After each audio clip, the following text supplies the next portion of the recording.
1절에 나오는 벨과 느보는 당시 세계 최강대국이었던 바벨론의 최고 신들입니다. 우상의 신전은 눈이 부시게 화려했고 그 위세는 하늘을 찌를 듯 했습니다. 바벨론의 포로로 잡혀와 있던 이스라엘 백성들의 눈에는 이 신들이야말로 정말 세상을 지배하는 힘의 상징처럼 보였을 것입니다. 그러나 하나님께서는 그 실체를 단번에 폭로하십니다. 그 위대해 보이던 신들은 이 바벨론이 페르시아에게 함락당하는 그 결정적인 순간에 어떻게 됩니까? 우상은 스스로 움직이지도 못하는 나무와 돌덩어리에 불과함을 보여줍니다. 그래서 사람들이 우상을 짐승의 등에 무거운 짐으로 싣고 도망쳐야 하는 신세가 됩니다. 우상을 섬기던 백성들을 지켜주기는커녕 오히려 피곤한 짐승에 들려 무거운 짐이 되어버린 것입니다. 결국 그들은 자기 자신조차 구하지 못하고 그들을 싣고 가던 짐승과 함께 길바닥에 엎드러지고 구부러져 포로가 되는 아주 비참한 최후를 맞이합니다. 성도 여러분, 이것이 바로 우상의 본질입니다. 평안할 때는 나를 빛내주고 나에게 힘이 되어주는 것처럼 보이지만 인생의 결정적인 위기 앞에서는 아무런 힘이 되지 못합니다.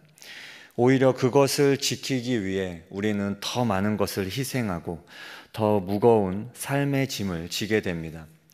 오늘날 우리가 의지하는 것들은 어떻습니까? 돈, 명예, 권력, 성공, 그것들이 영원히 나를 지켜줄 것이라 믿지만 질병과 실패, 죽음이라는 인생의 근본적인 문제 앞에서 그것들은 아무런 도움이 되지 못합니다. 우리는 돈을 섬기지만 돈을 지키기 위해 밤낮으로 전전긍긍합니다.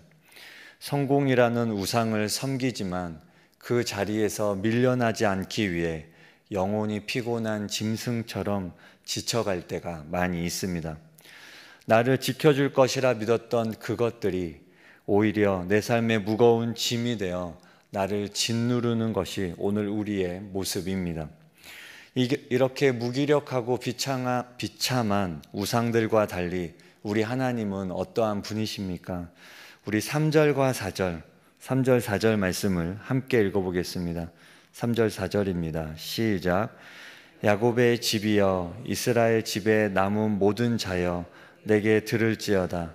배에서 태어남으로부터 내게 안겼고 태에서 남으로부터 내게 업힌 너희여 너희가 노년에 이르기까지 내가 그리하겠고 백발이 되기까지 내가 너희를 품을 것이라. 내가 지었은즉 내가 업을 것이요 내가 품고 구하여 내리라. 아멘. 말씀이 얼마나 놀라운 약속입니까? 우상은 짐승의 등에 싣고 다녀야 하는 무거운 짐이지만 우리 하나님은 반대로 우리를 업어주시는 분이십니다. 우리는 어부바라는 말을 잘 압니다. 어린아이에게 등에 업히라는 뜻으로 내는 소리이기도 하고 업거나 업히는 그 사랑스러운 행위를 일컫는 말이기도 합니다. 아기가 태어나 목을 가누지 못할 때는 조심스럽게 안다가 목에 힘이 생기면 등에 업기 시작합니다. 노련한 할머니들은 이 아기가 어리면 포대기를 목 위에까지 올려서 업고 다니십니다. 저도 유신이가 어렸을 때 많이 업고 다녔습니다. 유신이가 10kg가 넘어가니까 업고 다니는 것이 더 힘들어졌습니다. 지금은 40kg가 넘기 때문에 업고 다닌다라는 것을 생각하지 않습니다. 육아하는 엄마들이 가입하는 인터넷 카페에 보면 아이를 키울 때 힘든 점들을 서로 이야기합니다. 거기에 보면 아이가 밤에 잠을 자지 않아서 칭얼거리면 부모가 아이를 업고 잠을 재우게 되는데 그럴 때 아이가 점점 무거워지니까 어떻게 해결해야 될지 고민이다라는 그런 글들을 보게 됩니다. 저도 과거에 아기가 잠을 자지 않으면 등에 업혀서 잠을 재우곤 했습니다. 그리고 잠이 들면 다시 바닥에 눕히는데 바닥에 눕히면 다시 깨서 울어댑니다. 그러면 다시 등에 엎입니다. 이런 것을 여러 번 반복했던 기억이 납니다. 이것을 등 센서라고 하지요. 등만 바닥에 대면 센서가 켜져서 아이가 깨고 울어버리는 것입니다. 부모는 이 과정이 힘들 수 있지만 아이는 부모의 등 위에서 가장 안전하고 가장 따뜻하고 가장 편안한 시간을 보내게 됩니다. 아이의 입장에서는 자신의 생명을 지켜주는 가장 절대적인 존재에게 기대서 참된 평안을 누리고 있는 순간입니다. 그런데 하나님께서 우리가 영적으로 태어난 순간부터 우리를 품에 안고 업어 오셨다 말씀하십니다. 세상은 우리가 힘이 있고 능력이 있을 때는 주목하지만 우리가 늙고 백발이 되어 힘이 없어지면 외면할 때가 많습니다. 그러나 우리 하나님은 약속하십니다. 너희가 노년에 이르기까지 백발이 되기까지 내가 너희를 품을 것이다 말씀하고 있습니다. 세상 모두가 나를 버리고 내 힘이 다 빠져버린 그 순간에도 우리 하나님은 더 따뜻한 품으로 우리를 업고 가시겠다 약속하시는 것입니다. 우리가 누군가를 향해 내가 업어서 너를 키웠다 말할 때가 있습니다. 그 말은 단순히 내가 너를 등에 업었다라는 의미를 넘어서서 그 아이의 삶의 중요한 순간과 평범한 일상을 함께하며 책임지고 보살폈다는 깊은 사랑의 의미가 담겨져 있습니다. 업는다는 것은 그 사람의 삶을 책임진다는 그런 의미가 담겨 있는 것입니다. 이어령 교수님이 쓴 책에 이런 내용이 나옵니다. 프랑스에서 있었던 일입니다. 실존 철학자 가브리엘 마르셀을 만나게 되었습니다. 그때 이 철학자의 나이가 80이 좀 넘었습니다. 연로하셔서 아파트 계단을 올라가는 것이 힘이 드셨습니다. 겨우겨우 한 걸음을 옮기고 있었습니다. 그래서 이 모습을 본 이어령 교수님이 자신의 등에 업히라고 했습니다. 그랬더니 이 실존 철학자가 화를 내면서 나는 시체가 아니라고 했답니다. 서양 문화는 부축은 받아도 업히는 건 수치로 여깁니다. 그들은 아이가 태어나면 요람해서 키웁니다.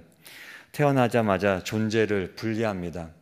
땅에 놓으면 쥐들이 공격해서 아이를 천장에 매달아 두기도 합니다. 우리나라는 다르지요. 우리는 무조건 포대기로 싸서 둘러 엎습니다. 잠도 함께 잡니다. 업어준다는 건 존재의 무게를 다 받아준다는 것인데 서양에서는 익숙지 않은 경험입니다. 그러나 우리의 정서 속에서 업는다는 것은 상대의 존재 자체를 온전히 받아들이고 책임진다는 최고의 사랑 표현입니다. 하나님께서 우리를 업으신다는 말씀이 바로 그러합니다. 우리를 창조하셨기에 우리의 전 생애를 책임지시겠다는 위대한 사랑의 표현인 것입니다. 그렇다면 이 업어주심은 어떻게 가능할까요? 옛 조선시대에는 월천꾼이라는 직업이 있었습니다. 다리가 없는 냇가나 여우를 건너려는 사람들을 업어서 건너주고 삭슬 받던 사람들입니다. 이 조선은 산이 많아서 강과 시내가 많았습니다. 양반이나 부녀자들은 체면상 혹은 금기 때문에 맨발로 물을 건널 수 없었습니다. 그래서 하인이 없는 경우에는 허우대가 장대한 월천꾼에게 업혀 강을 건너곤 했습니다. 월천꾼이 되려면 당연히 업히는 사람보다 힘이 세고 키가 커야 했습니다. 월천꾼의 난장이 빠지듯이라는 속담에서 엿볼 수 있듯이 키가 작거나 체격이 왜소한 사람들은 이 일을 하기가 어려웠습니다. 약한 자는 결코 다른 사람을 업고 거친 물살을 헤쳐나갈 수 없습니다. 나보다 약한 상대가 나를 업어주기 힘듭니다. 나보다 강해야 나를 업어줄 수 있습니다. 바로 여기에 하나님과 우상의 결정적인 차이가 있습니다. 1절에 우리가 같이 읽었던 것처럼 그들의 우상들은 짐승과 가축에게 실렸으니 너희가 떠매고 다니던 그것들이 피곤한 짐승의 무거운 짐이 되었도다 말씀합니다. 우리를 지켜줄 것이라 생각했던 우상이 오히려 무거운 짐이 되었다고 말씀합니다. 우상이 짐이 되어버린 것은 우상이 우리보다 힘이 없기 때문입니다. 우리가 돌보지 않으면 나무는 습기가 차서 곰팡이가 나고 쇠는 부식됩니다. 우상은 오히려 우리가 돌봐주어야 하는 존재인 것입니다. 그러나 하나님은 우리보다 강하신 분이며 우리를 업어주시는 분이십니다. 우리는 그분에게 엎여 있습니다. 우리가 섬기는 하나님이 바로 이 월천군 같이 힘있고 능력 있으신 분이십니다. 주님은 우리에게 책임감을 가지고 계신 분입니다. 우리를 업고 인생이라는 강을 건너시는 분입니다. 우리 인생의 거친 강을 우리의 힘으로는 도저히 건널 수 없는 절망의 여울을 친히 업고 건너가시는 전능하신 분이십니다. 그렇다면 우리는 이 전능하신 하나님을 어떻게 끝까지 신뢰할 수 있습니까? 하나님은 단지 힘만 강하신 분이 아니라 신실하신 분이기 때문에 우리가 하나님을 신뢰할 수 있는 것입니다.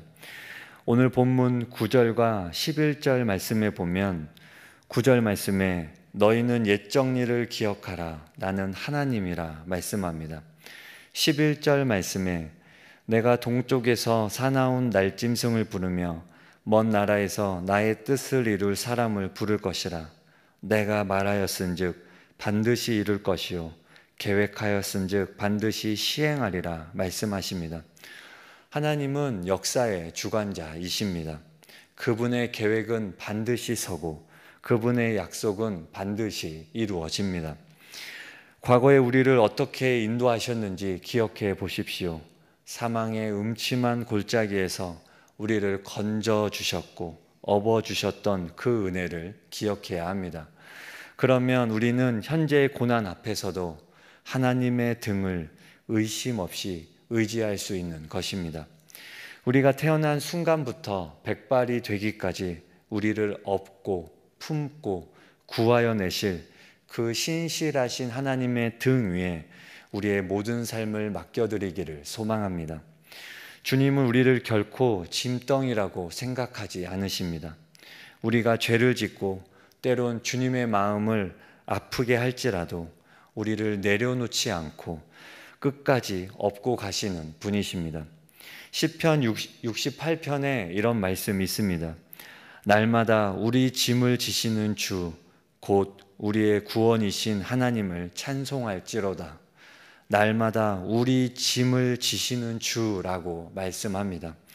주님은 우리의 걱정과 근심, 절망과 고통, 한숨과 두려움에서 날마다 우리를 건져주시는 분이십니다.